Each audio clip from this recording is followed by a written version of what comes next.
Lunes 19 de agosto, va corriendo el mes, tenemos nueva semana. María Mercedes, buen día. ¿Cómo está, Robert? Amigos, penúltima semana de este mes, aprovechen al máximo, empezamos con las mejores energías, día lunes, estamos listos con ¿Ya información. penúltima semana? Penúltima. Qué cómo va corriendo el tiempo realmente. Que la semana sea provechosa y que el día realmente sea mejor. Lunes son largos y perezosos, pero doble dosis de energía. Así es, siempre con las mejores ganas, optimismo para que todo nos salga muy, pero muy bien.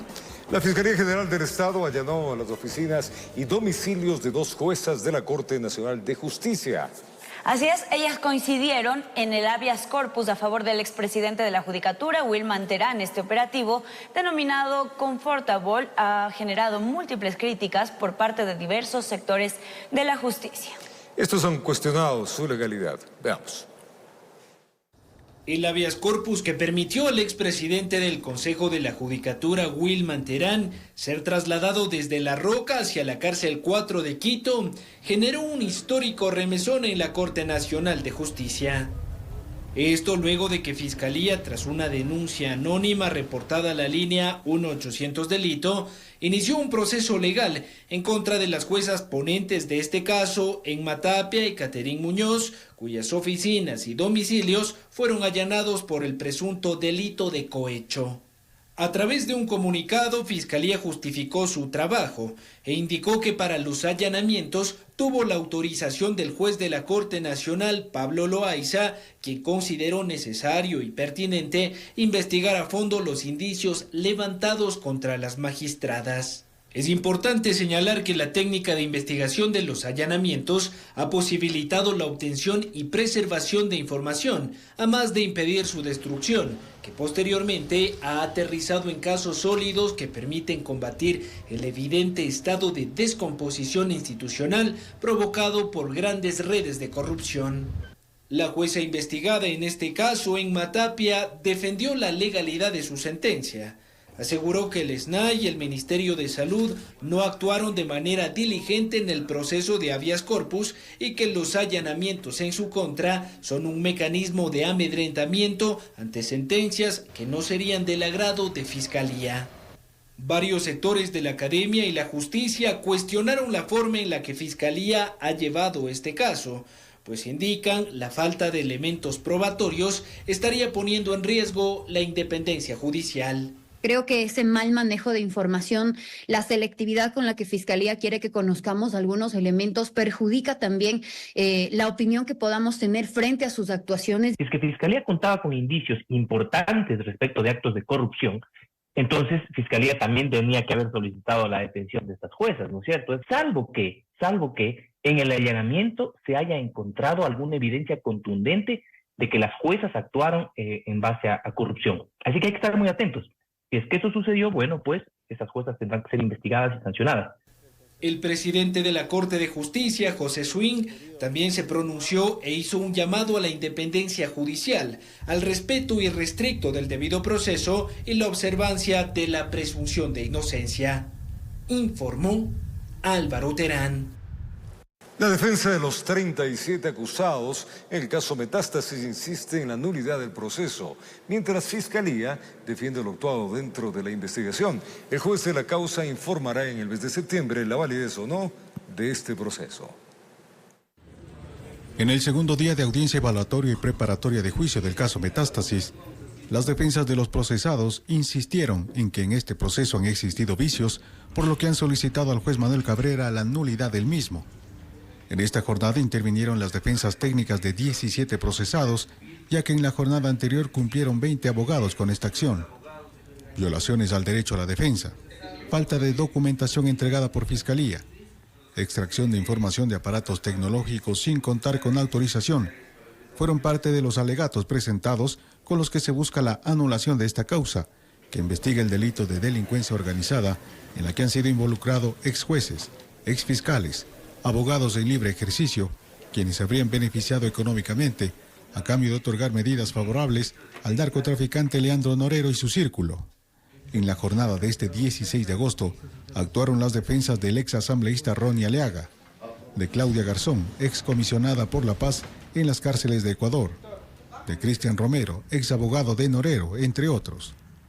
Por su parte, la Fiscalía General, representada por Wilson Toainca, defendió el trabajo realizado por esta institución, enfatizando que todo lo actuado se ha enmarcado en el debido proceso, rechazando insinuaciones de presuntas irregularidades en la investigación realizada, defendiendo además las pruebas recopiladas, las mismas que han sido manejadas dentro del marco legal.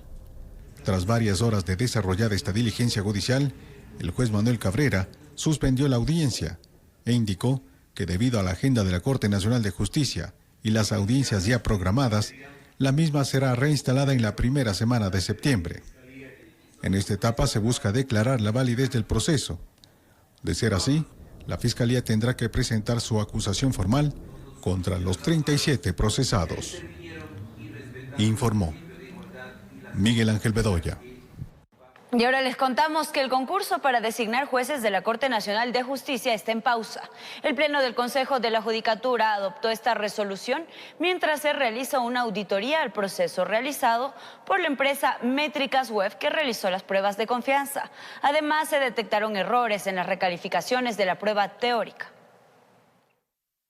El concurso para elegir jueces y conjueces de la Corte Nacional de Justicia fue detenido momentáneamente y modificará su cronograma una vez que el Pleno del Consejo de la Judicatura dispuso devolver a las áreas respectivas los informes de las pruebas teóricas a las que fueron sometidos el pasado 27 de julio 70 postulantes que fueron considerados idóneos. Por ello se suspendió el conocimiento de estas evaluaciones hasta que la Contraloría General del Estado entregue los resultados del proceso contractual mediante el cual se ejecutó el examen de confianza dentro de la fase de méritos. Este Consejo de la Judicatura va a transparentar todos los procesos para que no quede la menor duda de que el concurso para la designación de los jueces de la Corte Nacional de Justicia sea un beneficio colectivo. Estamos empeñados para que todas las actividades que se hacen aquí, no solamente los concursos, sino las demás actividades, sean totalmente abiertas para que la ciudadanía tenga conocimiento de que estamos haciendo lo mejor. La empresa Métricas Web, encargada de realizar esta evaluación, ha sido cuestionada al no poseer experiencia en este tipo de procesos, por lo cual se dispuso que en el término de 10 días se presente al Pleno de la entidad un informe que concluyó con la contratación de dicha empresa. El problema está dado, el problema está en las pruebas de confianza. La duda existe en las pruebas de confianza.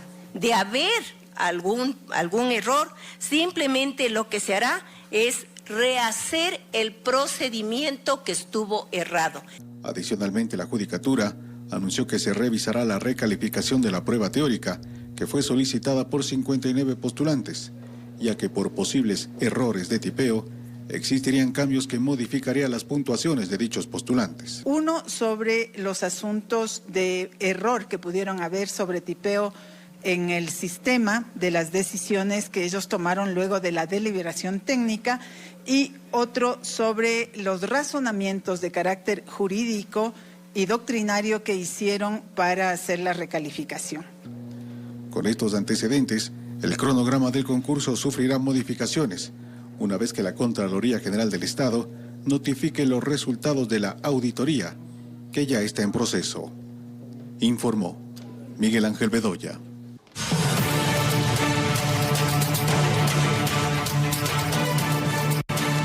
...17 binomios, vaya que tenemos, ¿eh? El sábado 17 de agosto culminó el proceso de democracia interna en las respectivas organizaciones políticas que participarán en las elecciones generales de este febrero del 2025. Quienes confirmaron su presencia en la papeleta en los próximos comicios, vamos a revisar. Preste atención. Este sábado 17 de agosto culminó el periodo de democracia interna de las 17 organizaciones políticas que participarán en las elecciones generales 2025. El tablero político de cara a la presidencia quedó conformado de la siguiente manera. El bloque oficialista de ADN apostará por la reelección de Daniel Noboa, quien estará acompañado por María José Pinto como candidata a la vicepresidencia. El correísmo también insistirá con Luisa González como candidata a la primera magistratura del Estado. Diego Borja será su compañero de fórmula. Construye buscará llegar a Carondelet de la mano de su binomio, conformado por Henry Cucalón y Carla Larrea. el movimiento político Unidad Popular resolvió que el profesor Jorge Escala sea su candidato a la presidencia y la docente Pacha Terán lo acompañe como aspirante a la vicepresidencia. Suma dio la última sorpresa de la jornada y declinó la candidatura de Pedro Freile. En su lugar estará el empresario guayaquileño Jan Topic y María Cristina Calderón. Centro Democrático optó por José Serrano como candidato a la presidencia y Ana Bernal como su compañera de fórmula. Pueblo, Igualdad y Democracia también se sumó a la contienda electoral con la candidatura del ex general de la policía Víctor Arauz, quien tendrá como compañera de fórmula a Cristina Carrera. Avanza cumplió con sus primarias y seleccionó como carta presidencial a Luis Felipe Tillería, quien buscará llegar a Carondelet junto a Carla Rosero. Creo, por su parte, celebró sus primarias vía Zoom y allí se decantó por el ex gobernador del Guayas, Francesco Tabacci, como candidato a la presidencia. La líder barrial Blanca Sacancela lo acompañará en la papeleta. El Partido Socialista se decidió por el binomio de Pedro Granja y Verónica Silva. Reto optó por la fórmula Eduardo Sánchez y Katia Caicedo. El ex juez Iván Saquicela y Marta Rizzo conforman la lista de Democracia Sí. Juan Cueva y Cristina Reyes terciarán por el Partido Amigo, mientras que Carlos Rabascal y Alejandra Rivas lo harán por la Izquierda Democrática. El Partido Sociedad Patriótica se ratificó en su binomio integrado por Andrea González y Galo Moncayo. Pachacutic también insistió con Leonidas Issa y Katiuska Molina, y el Partido Social Cristiano anunció que aspirará a la presidencia con la fórmula Henry Kronfle, Dayana Pazley. Informó Álvaro Terán. Y en otro tema, la posible salida del correísmo de la Unidad y las izquierdas generó declaraciones divididas al interior de Pachacutic. Al respecto, Leonidas Issa, el precandidato presidencial, manejó dos discursos. Una tela de misterio envuelve a la posible unidad de las izquierdas. Leonidas Issa, precandidato presidencial, se reunió con las bases de Pachacutic en el norte de Quito. Ahí en primera instancia dio a entender que la Revolución Ciudadana ya no era parte de las conversaciones. Continuamos conversando con los diferentes movimientos, Centro Democrático, Reto, Partido Socialista, Movimiento Pachacutic y otros movimientos que están localizados en las diferentes provincias del país. En relación a Revolución Ciudadana, en este caso, tienen su definición, la respetamos en la autonomía, como dijimos en el acuerdo, en este caso, del encuentro con las organizaciones en ese hecho.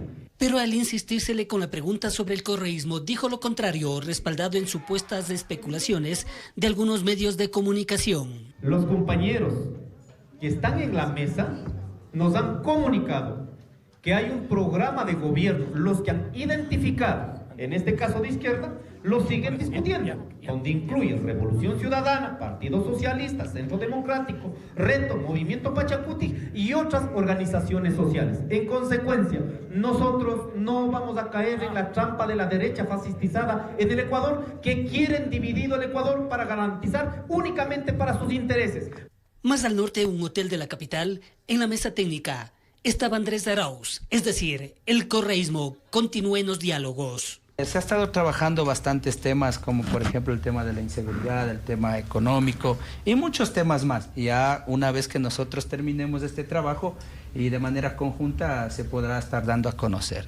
De que no podemos dar declaraciones hasta que exista un documento donde se haya elaborado ya el plan de gobierno. ¿Alianzas se están tratando? No, solamente estamos tratando el tema del plan de gobierno. Pero Mariana Yumbay, asambleísta de Pachacutic, confirmaba lo primero. El compañero Leonidas Issa ha señalado que no vamos a ir con el correísmo y esa también es uno de los lineamientos internos, que no se va a dialogar ya y no se va a ir con el correísmo, sino con los otros movimientos y otros partidos. El 30 de este mes culmina el plazo para las alianzas. Solo ahí se sabrá si la estrategia les dio resultado o no, informó Héctor Romero.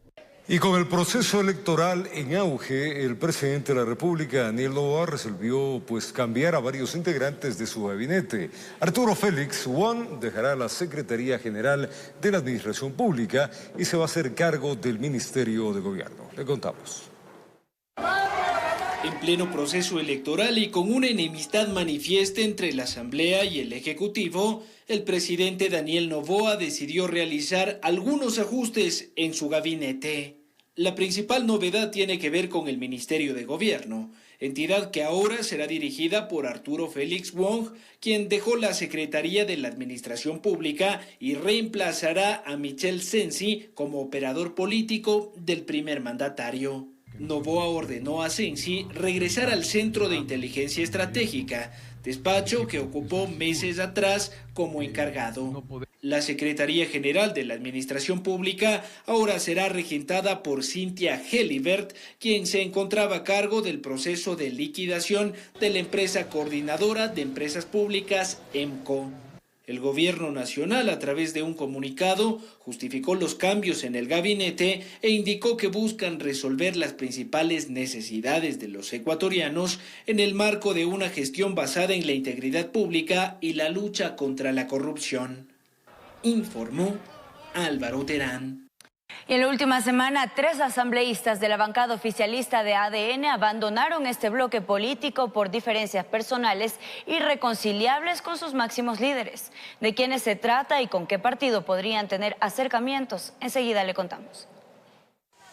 El inicio del proceso electoral ha desgranado a varias bancadas en la Asamblea Nacional. Y aunque ADN se fortaleció con legisladores de otras tiendas, en la última semana también sufrió los estragos del chuchaqui político propio de las elecciones primarias. Es así que 3 asambleístas anunciaron su separación del bloque gobiernista. La primera en hacerlo fue María Fernanda Araujo, quien de hecho no renunció a su partido, sino que fue expulsada tras cuestionar al viceministro de Gobierno Esteban Torres y denunciar un supuesto nepotismo por parte de la secretaria jurídica de Presidencia, Michelle Mancheno. En su cuenta X puso Esteban Torres Cobo: los ministros de Estado tienen la obligación de responder las veces que sean ante comisiones y ante el Pleno de la Asamblea del Ecuador, las veces que sean. La Asamblea no es ninguna comisaría de meros trámites de nadie. Y el día de ayer, él manifiesta que los ministros no tienen que venir y él quiere ser asambleísta. El presidente de la Comisión de Relaciones Internacionales, Jonathan Parra, anunció su separación de la bancada política de ADN por temas personales. Parra indicó que ha evaluado sus principios y por ahora prefiere actuar como asambleísta independiente. Situación similar ocurre con el legislador Ramiro Vela, quien actuaba con la bancada de ADN pese a pertenecer a Centro Democrático. Vela sostiene que ciertas desavenencias lo alejan del bloque de gobierno. Lamentablemente, el manejo de ADN como partido político no ha sido lo mejor, no ha sido muy abierto, que digamos.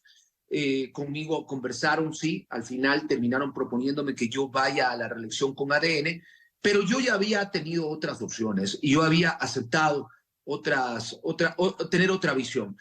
La semana pasada ADN contaba con un bloque de 36 legisladores entre militantes y adherentes. Por ahora se quedará con 33, a la espera de nuevas negociaciones durante este agitado periodo electoral. Informó Álvaro Terán. Una vez que culminó el periodo de democracia interna en las 78 organizaciones políticas que participarán de los comicios del 2025, el Consejo Nacional Electoral aprobó el límite del gasto electoral para que los partidos puedan promocionar a sus candidatos. ¿Qué monto si no? Miremos. El Consejo Nacional Electoral avanza con el calendario de cara a los comicios generales de febrero del 2025. Este sábado, el pleno de este organismo definió el monto máximo para financiar eventos, mítines, murales, material publicitario, camisetas y otros elementos de campaña de las organizaciones políticas que participarán de la contienda electoral. Para estas elecciones están habilitados 13.736.314 ecuatorianos.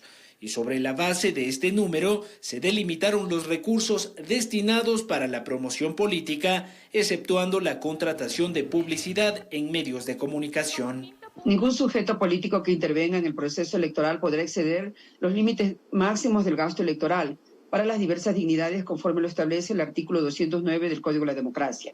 Es así que el límite del gasto electoral quedó fijado de la siguiente manera. Binomio presidencial, $5.494.000, es decir, 40 centavos por elector. Parlamentarios andinos, $137.000, es decir, 10 centavos por elector. Para asambleístas nacionales se destinarán $4.120.000, eso quiere decir 30 centavos por elector. Para asambleístas provinciales se destinarán 30 centavos por elector y para los asambleístas del exterior 60 centavos dependiendo la circunscripción. El CNE también recordó que por las características geográficas de la región amazónica e insular, el monto se incrementará en un 30% en estas zonas. De los resultados del cálculo del límite máximo del gasto electoral por dignidad se obtiene un total general de $14.075.630. Una vez culminados los procesos de democracia interna, los partidos deberán definir alianzas políticas hasta el 30 de agosto, fecha máxima en que los candidatos a la presidencia deben aceptar sus postulaciones de manera personal, informó Álvaro Terán. Y 4 de los 5 vocales del Consejo Nacional Electoral no podrían prorrogarse en funciones, según señala el consejero del Consejo de Participación Ciudadana y Control Social, Juan Esteban Guarderas. Él sostiene que los suplentes deberán asumir cuando los vocales principalizados concluyan su periodo. El periodo de los vocales del Consejo Nacional Electoral debería llegar a su fin el próximo mes de noviembre, por lo que no existiría una base legal para que se prorroguen en funciones, señala Juan Esteban Guarderas, consejero del Consejo de Participación Ciudadana, quien menciona un oficio emitido por la Procuraduría General del Estado en referencia al reglamento de la Ley Orgánica de Servicio Público. Hemos conocido el día de hoy que hay un pronunciamiento de Procuraduría, de la Procuraduría General del Estado, que dice que si es que hay suplentes que están debidamente y legalmente posesionados, debidamente y legalmente electos y designados, y se termina el plazo para el ejercicio de la función de una persona, pues tienen que asumir los suplentes. La vocal suplente del CNE, María Cristina Cromple, coincide en que la normativa es clara, por lo que al haber ganado un concurso y haber sido posesionada, está en el derecho de principalizar su vocalía. Y al existir los suplentes, tal como ya ha manifestado, no solamente en uno, sino en algunos pronunciamientos vinculantes de la Procuraduría General del Estado, es indispensable que sean los suplentes quienes asuman el relevo de la vacante que queda por la culminación del periodo para el cual fueron electos los que hoy están de principales. Con este respaldo legal, dice Guarderas, se establece claramente que los suplentes deberán ocupar los puestos de Diana Atamaín, Enrique Pita, José Cabrera y Estela Acero. La falta de voluntad política en el Consejo de Participación Ciudadana y Control Social ha prorrogado de manera totalmente irregular, desde mi punto de vista, las funciones de esas autoridades. Pero ya, eso es leche derramada, ya no pensemos en la leche derramada. Ahora hay una base jurídica sólida para entender que las autoridades actuales, si se termina su plazo, tienen que ser reemplazadas por los suplentes. La ex legisladora dijo que se mantendrá alerta a las resoluciones que adopte tanto el Consejo de Participación Ciudadana como el Consejo Electoral, y de ser el caso, exigirá que no se vulneren sus derechos. Esto es perfectamente viable desde el ámbito legal y la inobservancia de esto sí puede acarrear responsabilidades, no solamente para aquellos que se prorroguen arbitrariamente en su cargo, sino para aquellos que no asumamos la tarea que nos corresponde toda vez que culmine el periodo de los principales. Si bien el concurso para renovar parcialmente al CNE está en marcha, la comisión ciudadana que llevará a cabo este proceso aún no está completa.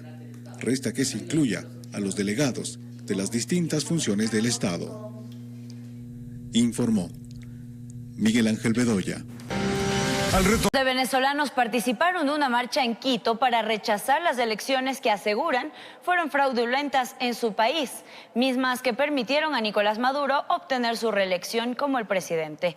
Mientras que los dirigentes de la oposición, residentes en Ecuador, solicitan el apoyo internacional para ratificar el triunfo de la oposición en los comicios del pasado 28 de julio.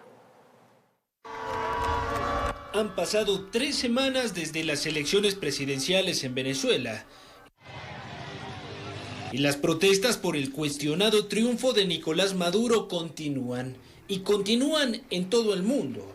En Quito, por ejemplo, se efectuó una marcha en el Parque Bicentenario en la que participaron miles de venezolanos, quienes con papeleta en mano exigieron se respete el resultado de los comicios del 28 de julio. Ganamos, es legítimo que tenemos un nuevo presidente y estamos aquí para que todo el mundo vea que realmente nosotros queremos la libertad. Buena parte de la comunidad internacional no reconoce a Maduro como presidente y ya han planteado una solución: repetir las elecciones.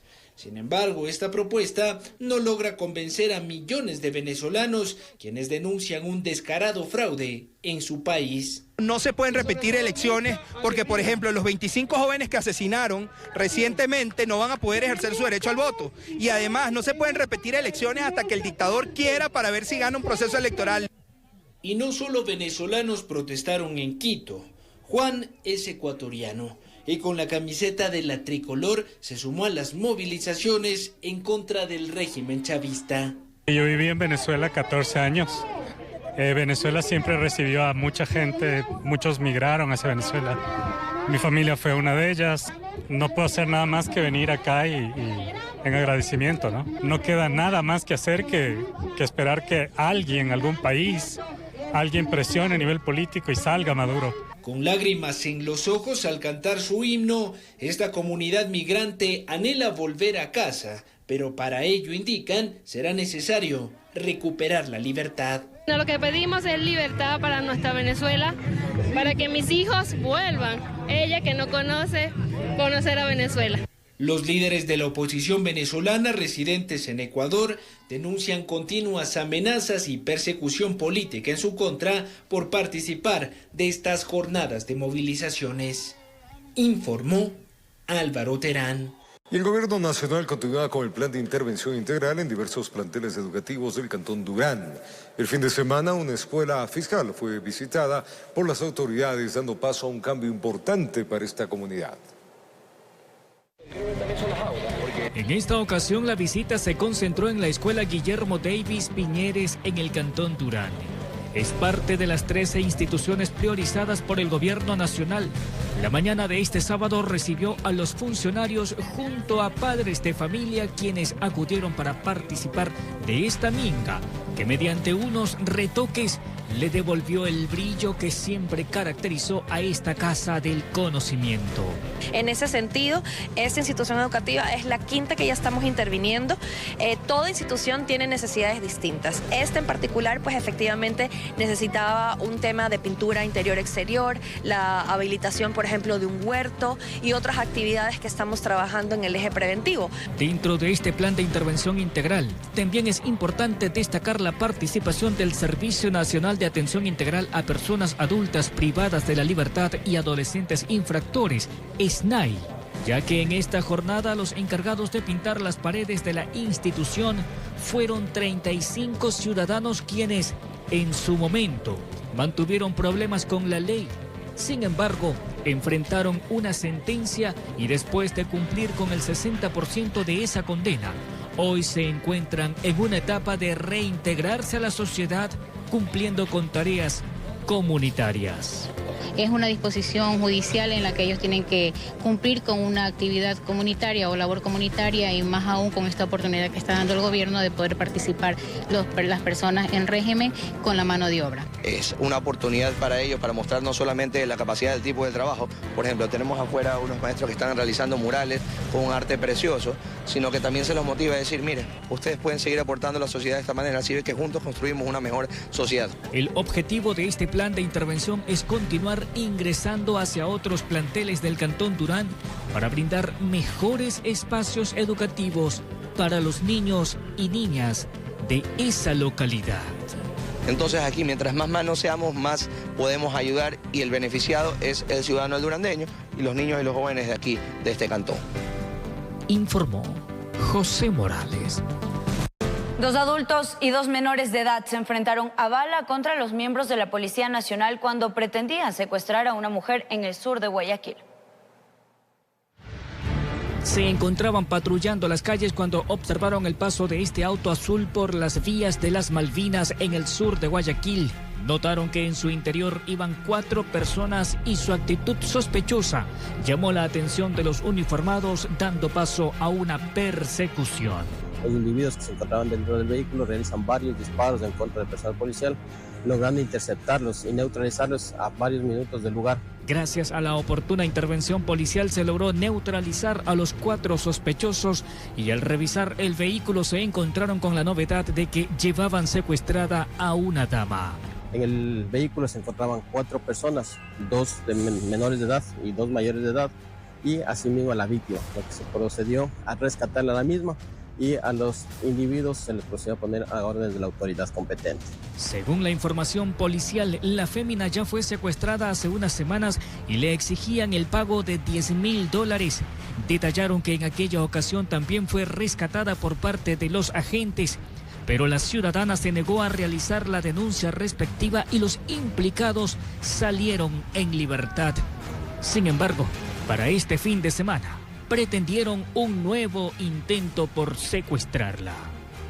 Informó José Morales. 3 personas fallecieron y 2 quedaron heridas tras una balacera en Solanda. Esto en el sur de Quito. Las autoridades continúan investigando este hecho para determinar las causas del enfrentamiento armado. Veamos. La noche del pasado domingo, el sur de Quito fue testigo de un violento ataque armado que dejó un saldo trágico en Solanda, una de las zonas más transitadas de la ciudad. Según el ECU 911, la alerta fue recibida a las 19:28. Un alertante informó sobre disparos. De inmediato se movilizaron efectivos de la Policía Nacional, el Cuerpo de Bomberos de Quito y personal del Ministerio de Salud Pública. Videos captados por testigos y difundidos en redes sociales muestran el caos que se desató en el lugar, con ambulancias y patrulleros recorriendo las calles en busca de víctimas. Las autoridades informaron que 3 personas murieron tras la balacera y 2 más quedaron heridas. Hasta el momento no se ha detallado si las víctimas tenían antecedentes penales, ni se ha ofrecido un informe completo sobre lo sucedido. La incertidumbre y el temor vuelven a apoderarse de Solanda, un barrio que una vez más se convierte en el escenario de la violencia que aumenta en la capital. Informó José Mendieta. En otro caso, un grupo terrorista derribó una edificación con explosivos. Antes del incidente se escuchó una fuerte balacera al interior de esa infraestructura. Este hecho ocurrió en el cantón Machala, en la provincia del Oro. El atentado no dejó víctimas mortales.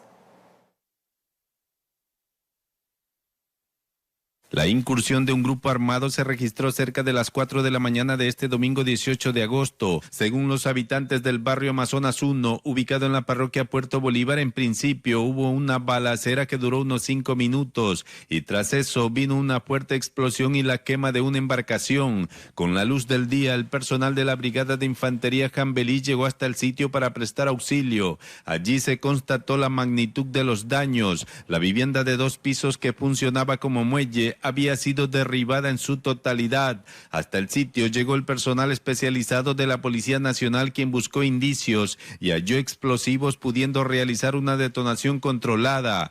Según fuente policial, este grupo armado utilizó explosivos C4 para derribar la edificación. Cabe mencionar que es el segundo atentado que sufre esta vivienda, ya que el 21 de mayo de este año hubo otro ataque donde dinamitaron la puerta que afectó también las ventanas. Esto se da debido a que este muelle presuntamente pertenece a un líder de una organización delictiva que luego de fraccionarse vino a ser blanco de ataque de las otras células criminales. Entre los escombros se pudo apreciar que el edificio tenía un jacuzzi. Asimismo, se conoció que no hubo víctimas mortales ya que la vivienda estaba deshabitada. El jefe del distrito Machala no quiso pronunciarse ante este nuevo hecho violento que mantiene en zozobra a la población porteña. Las Fuerzas Armadas realizaron la mayor incautación de droga en el mar de lo que va el 2024. Este operativo se denominó el Gran Golpe. ¿Cuánta droga se decomisó? Veamos. Las investigaciones dieron sus frutos. En un solo operativo, las Fuerzas Armadas incautaron 4.5 toneladas de droga. Esto se convierte en la mayor incautación de droga en el mar en lo que va de 2024. Esto representa más del 10% del total de incautaciones realizadas en lo que va del presente año. Representa un golpe de 840 millones de dólares a las mafias narcodelictivas. El operativo fue denominado como el Gran Golpe y no solo incautaron droga. 17 personas fueron detenidas también, quienes presuntamente estarían vinculadas a las mafias del narcotráfico. Se detuvo a 17 personas, lo que representa la mayor cantidad de aprehendidos en el mar vinculados a las mafias narcodelictivas que ahora están en manos de la justicia. Para lograrlo, las Fuerzas Armadas se entrometieron en la conocida Ruta del Desierto, que va entre Manabí y las Islas Galápagos. Allí encontraron la droga envuelta en un material especial de tubos de caucho. Históricamente ha sido muy utilizada por el narcotráfico y que desde el decreto ha sido controlada con contundencia por parte de las Fuerzas Armadas del Ecuador. La ruta comprende el trayecto entre Manabí y las Islas Galápagos, cuyo destino inicial es Centroamérica, para alcanzar finalmente los Estados Unidos y Europa. Con esto suman 42 toneladas de droga incautadas en el mar durante este año, lo que significa que 883 millones de dosis no alcanzaron su destino final, impidiendo su consumo en nacionales y extranjeros. Este nuevo golpe al narcotráfico se suma al debilitamiento sistemático que la estructura narcodelictiva ha afrontado desde que se fortalecieron las operaciones gracias al decreto de conflicto interno armado. Informó Mía